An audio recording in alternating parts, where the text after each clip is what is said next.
Before you share that headline, take a breath. Dianne Keaton is very much alive. There has been no funeral, no memorial, no announcement you somehow missed in the middle of the night. But the reason those posts grab you is simple. The bond between Keaton and Al Pacino is so storied that any whisper of a final goodbye feels like cinema spilling into real life. So let's do this right.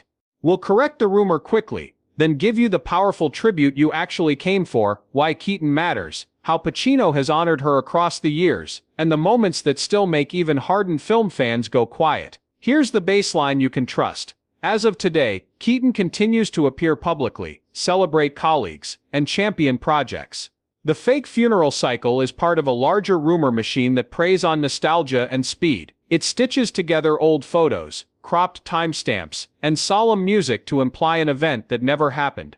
When you slow the tape and check a recent appearance or interview, the story resolves. Living legend, still working, still unmistakably herself. Now the tribute you came for, the one worthy of both names on that headline. Pacino and Keaton changed the temperature of every scene they shared. In The Godfather and The Godfather Part 2, she made Kay Adams more than a narrative witness. She made her a conscience with limits, a woman who learns too much and finally refuses to be erased. By Part 3, her clarity cuts through myth with that devastating confession so many viewers can still recite by heart.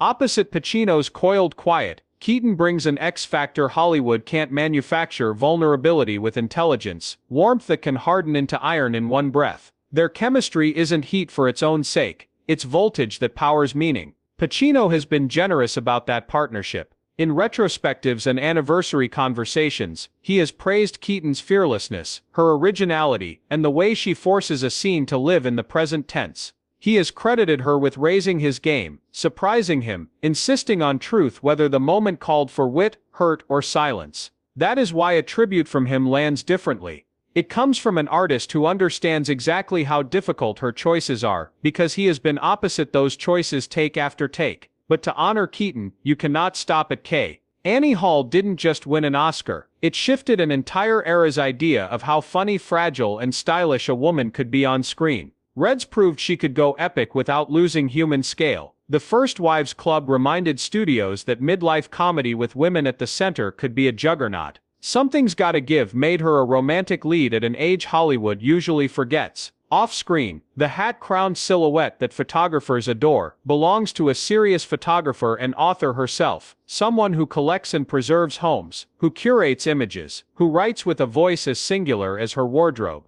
So why do funeral rumors cling to icons like her? Because the internet likes finality, and algorithms reward anything that triggers a jolt. A miscaptioned memorial for someone else, a tribute post taken out of context, a fan montage set to elegiac music.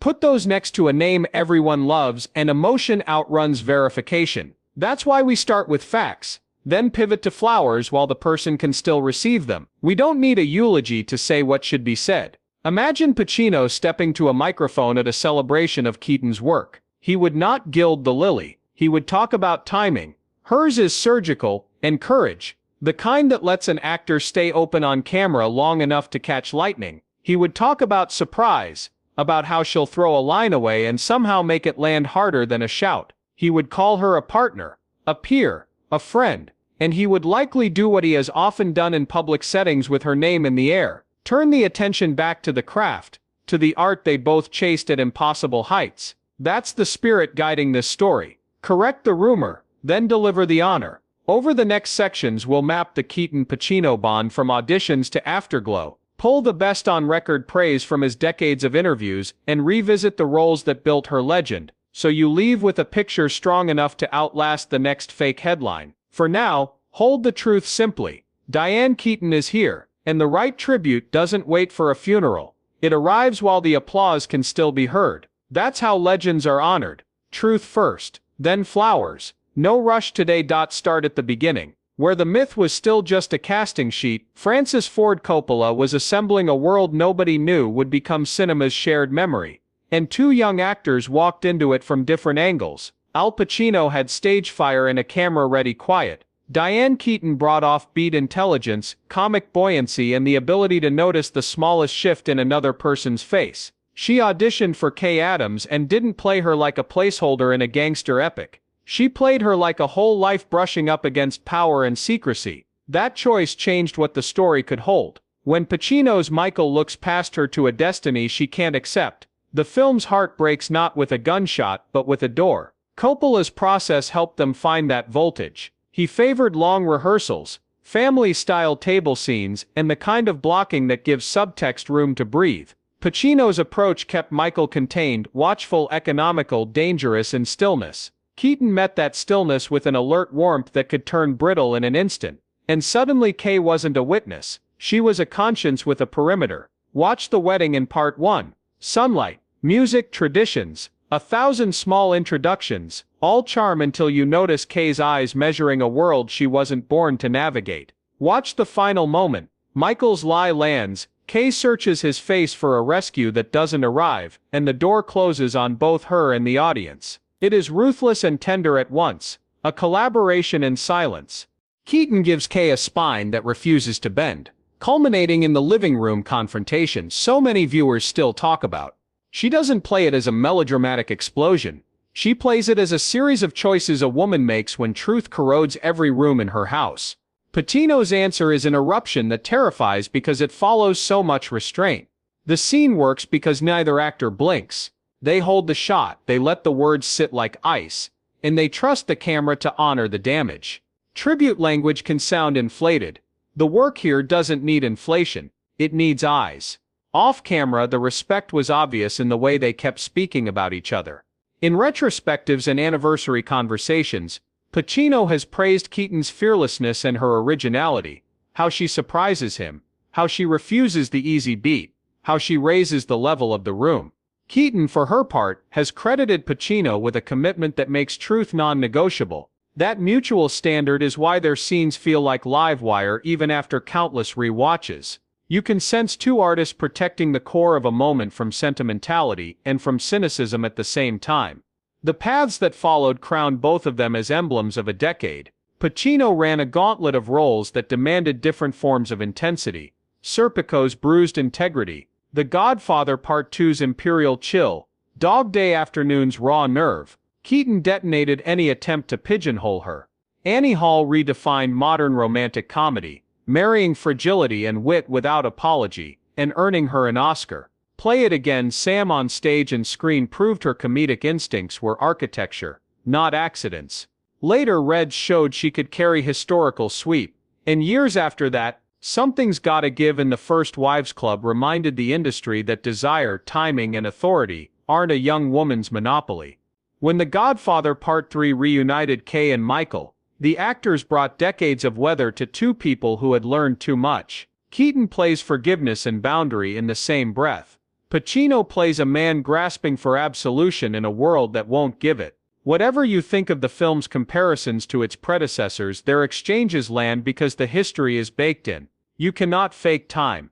That is why a Pacino tribute to Keaton carries unusual weight. He's not just a colleague. He's the other half of a cinematic conversation that altered the way audiences read quiet. When he talks about her precision, how a pause can be surgical, how a laugh can be a blade, you're hearing an eyewitness. When he calls her an original, he's marking the fact that no one else blends intellect, oddball charm, and vulnerability quite the way she does. And when he steps back to let her take a bow, it's the same generosity you see in their best scenes, space shared, not ceded. Hold this origin story in your mind as we move forward. The rumor machine loves a fake ending. The real story loves craft that lasts. Keaton and Pacino built theirs in rehearsal rooms and on sets where trust allowed risk, and the result is a bond that keeps echoing through performances decades later. To understand why a Pacino tribute lands with unusual force, it helps to watch how Keaton builds a moment from silence outward. She is a listener first, which is rarer than it sounds in movies. She times her breath to her partner's rhythm, lets the camera arrive at her before the line, and then drops the line like a key in a lock. That lock turn is why the K-Michael scenes still hum decades later.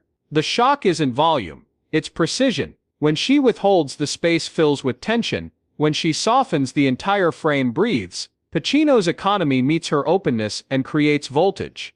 The result is a particular flavor of truth. Two actors refusing to rush, trusting the cut to honor their restraint, Pacino has said in interviews that Keaton surprises him and lifts the level of the room. You can see the proof in the way he edges toward stillness when she becomes the emotional compass in the scene. That reciprocity is the essence of partnership. Keaton's range is its own argument against rumors that flatten legends into headlines. She slides from anarchic charm to bruised interiority without changing her voice. She changes intention. Annie Hall gave her an Oscar and rewired romantic comedy, turning awkwardness into charisma and intelligence into desire. Interiors, released a year later, stripped the laughter away to expose a dramatic core many didn't expect. Looking for Mr. Goodbar risked darkness at a moment when few bankable actresses took that gamble. Red's let her play on an epic canvas without losing human scale. Father of the Bride and its sequel delivered warmth without sentimentality. Baby Boom defined ambition meeting caretaking long before work life became a hashtag. Something's Gotta Give handed her a late career romantic lead, and she ran with it, crying, laughing, and claiming desire in a way that made studios recalibrate assumptions. Book Club and its sequel turned friendship into box office data. Audiences are hungry for women writing their own fun. Style is part of the story, because with Keaton, wardrobe is character. The hats, the wide belts, the menswear silhouettes, those aren't costumes. They're a thesis about confidence and play. Photographers love the outline because it reads instantly at 20 paces, and young actors love it because it gives permission to be exact about self-presentation. Industry tributes have reflected that breadth. At the American Film Institute's Life Achievement celebration of her career, colleagues across eras told the same story in different accents: original, fearless, generous, funny. Pacino's praise fits inside that chorus. When he talks about her timing and courage, he is not delivering mythology. He is logging field notes from a scene partner who knows how rare it is to find someone who can be vulnerable and exact at once. Off-screen, she keeps producing work that widens the frame further. Her memoir, Then Again, excavates memory with the same curiosity she brings to a close-up. Let's just say it wasn't pretty. Turned style into a meditation on self-trust. Brother and Sister looks directly at family history without flinching. She has published photography and design books, including The House That Pinterest Built, a witty tour through her passion for architecture and renovation. She restores homes the way she builds performances, detail by detail, with an eye for lines that last. And her family story is its own quiet anchor. She adopted 2 children in the late 1990s and early 2000s, raised them largely out of the spotlight, and talks about motherhood with a mix of gratitude and realism. That privacy alongside public work is part of why rumor feels like an intruder here. When Pacino offers praise, he tends to aim it at the craft, the courage to hold a beat until it turns,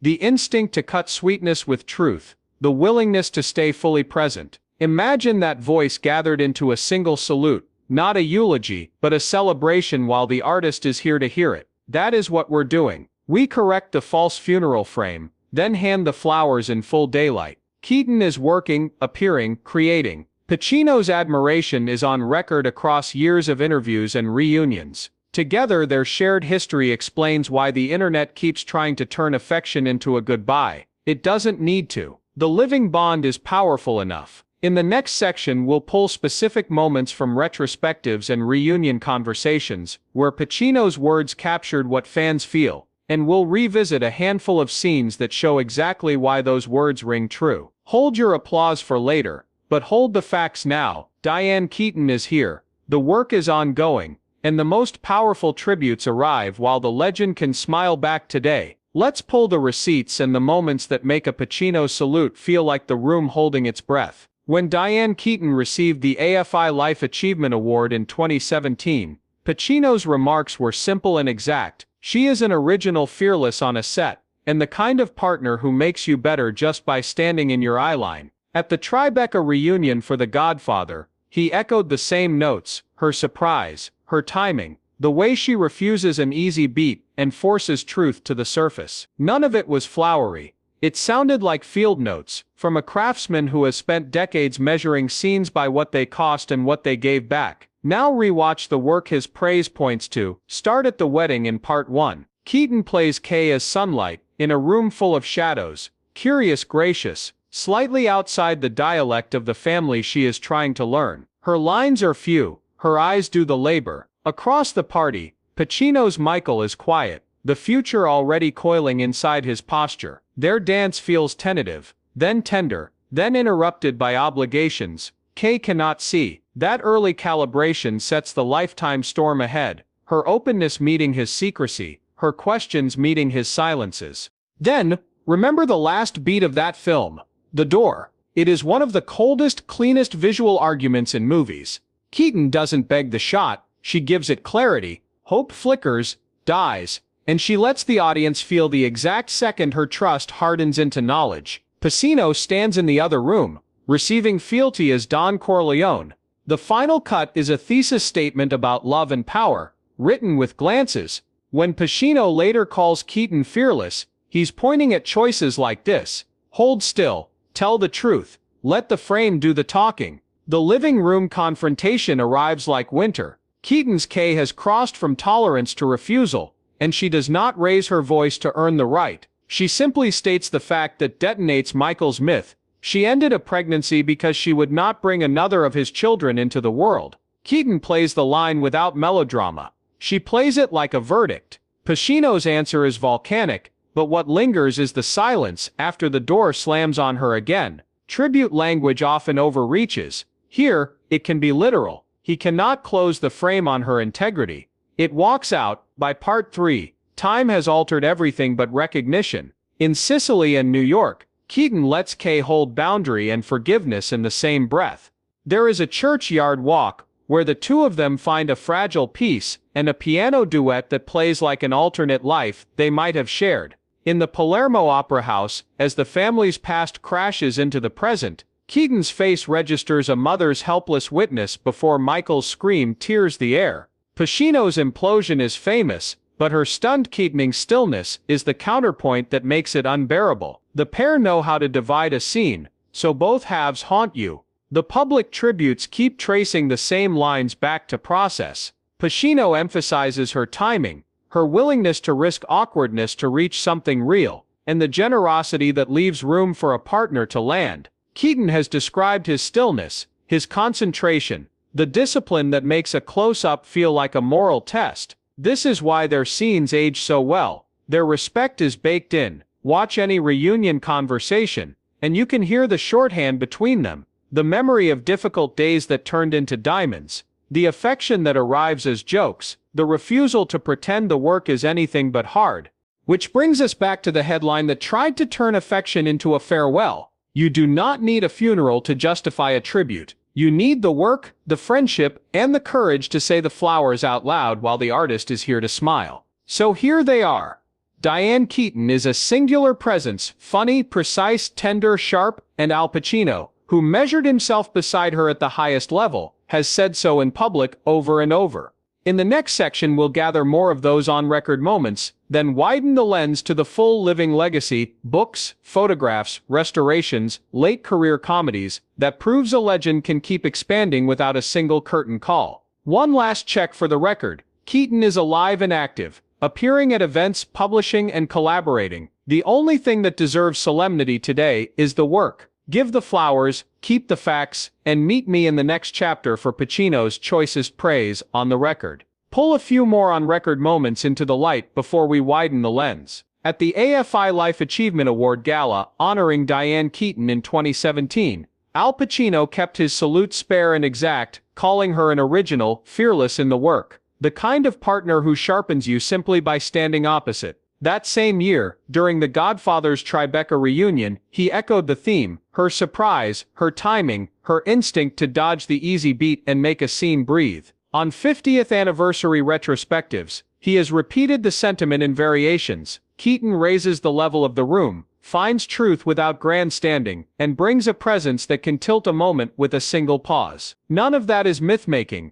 It's a craftsman logging what it costs to land honesty on camera, and who helps you pay that cost. Now widen the frame to the living legacy those tributes describe. Keaton's late career choices reject the industry's habit of shrinking women as years accrue. Something's Gotta Give 2003 did more than charm. It earned her a Best Actress Oscar nomination, and reset the market's assumptions about who gets to lead a romantic comedy. The Family Stone 2005 gave her a center of gravity that let chaos orbit without collapsing into sentimentality. Morning. Glory 2010 cast her as a morning show legend with an unapologetic bite, and So It Goes 2014 paired her with Michael Douglas for midlife tenderness. Palms 2019 reframed defiance as joy. Book Club 2018 and Book Club The Next Chapter 2023 turned friendship and curiosity into box office fuel. Mac and Rita 2022 let her play a winkingly meta version of ageless mischief. Through it all, she kept the Keaton signature humor with tensile strength, elegance that refuses to apologize for wanting, and a refusal to outsource dignity to youth.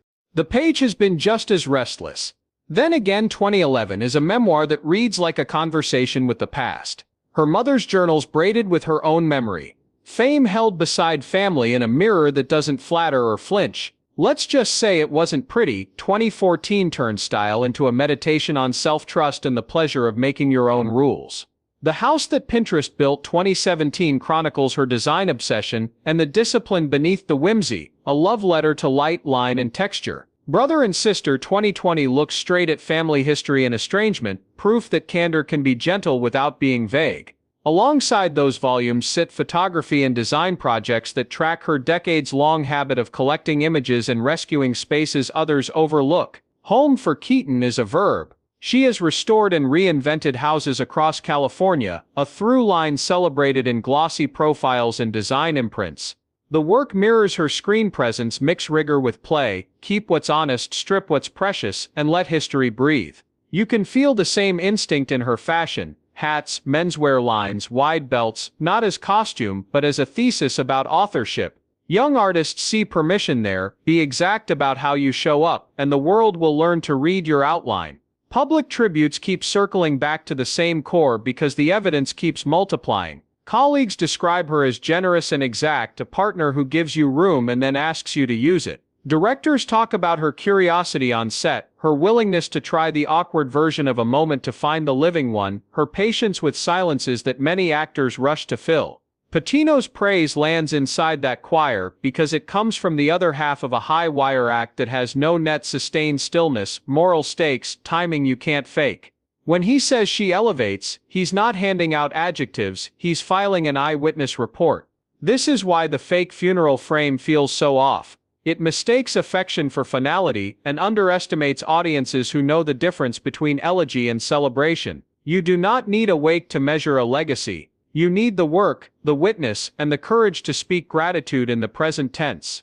Keaton is here, publishing, restoring, performing, laughing in rooms that light up because she entered. Pacino's salutes are part of that present, not a postscript. The power of his tribute rests on what still continues between them: mutual respect, shared history, and the knowledge that their best scenes taught generations how to read quiet like thunder. So hold the truth and pass the flowers. If you want to honor her now, revisit the scenes that changed your sense of what a close-up can hold, lend her books to a friend, show a younger film fan how Kay's final look in Part 1 explains an empire better than a monologue ever could. Remind another viewer that comedy can be as precise and brave as any tragedy when Dianne Keaton is at the center. And the next time a solemn thumbnail tries to sell you a fake goodbye, answer with receipts and a recommendation: she's alive. Watch this instead. So we end without a eulogy. And that's the point. Dianne Keaton is alive, working, appearing, laughing, and making rooms brighter the second she steps in. The headline that tried to turn admiration into mourning collapses under a single check, but the admiration can stand on its own. Al Pacino's tributes don't need a coffin. They need a microphone and a clip reel. He has called her original, fearless, precise, a partner who raises the temperature of truth. Watch them together, and you can see why those words land.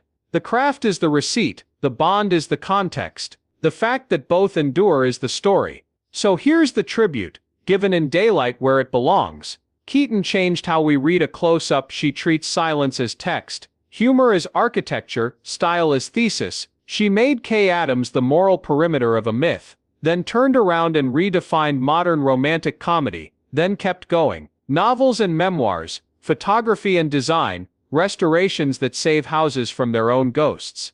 Pacino's salute matters because it comes from the other side of the lens, from a partner who learned how to hold still so her precision could sing, and who knows exactly what it costs to land something that true on camera. Keep the receipts close. If a fake obituary post flares again, remember the easiest test. A real farewell has dates, statements and sources you can load in a browser, not a cropped screenshot and a doom emoji caption. A real tribute doesn't yank tears from a rumor. It hands flowers to a living legend. You already have the highlights. The wedding sunlight in The Godfather, the living room verdict in Part 2, the piano bench in Part 3, the laugh-cry monologue in Something's Gotta Give, the friendship engine of Book Club, the memoir pages that treat uncertainty with curiosity instead of spin. That mosaic is the measure. If you want to honor her, do it with presence. Cue a Keaton film tonight and watch what her eyes do before a line. Pull a clip for a friend who swears comedy can't be brave. Share the AFI speech where contemporaries across genres said the same thing in different words. Original, fearless, generous, exact. And when Pacino's praise makes the rounds again, point people toward the scenes that earned it. The best kind of fandom is archival and alive at once. Receipts in one hand, recommendations in the other. For filmmakers and actors, there's homework you'll enjoy. Study how she listens and how he waits. Notice how both trust the cut. Observe the difference between sentiment and feeling. She never reaches for the easy beat. He never oversells the explosion. Then print the rule they model together. Protect the scene so the truth can breathe. It will make your own work better, whether you're building a moment on a set, in a boardroom, or at a kitchen table. For everyone else, there's a simpler practice. When the feed tries to sell you a funeral to juice engagement, trade that reflex for gratitude in real time. Name 3 things you love about the artist, while the artist can hear it. Say them out loud in the comments below. Your favorite Keaton moment, your favorite key line read. The Pacino, Keaton beat you replay to remind yourself that quiet can thunder. That is how you outlast rumor. With community, with receipts and with joy that doesn't wait for permission. And because clarity is respect, we'll end where we began. Dianne Keaton is here. Al Pacino's admiration is on the record and ongoing. The work they built together still teaches audiences how to read restraint like a revelation. And the work she keeps making stretches the frame for everyone coming behind her. No curtain call needed. Just a long loud applause that starts now, in the present tense, with facts first and flowers right after. Hold that picture, share it cleanly, and if a solemn thumbnail tries again tomorrow, answer it with the truth and a link to your favorite scene.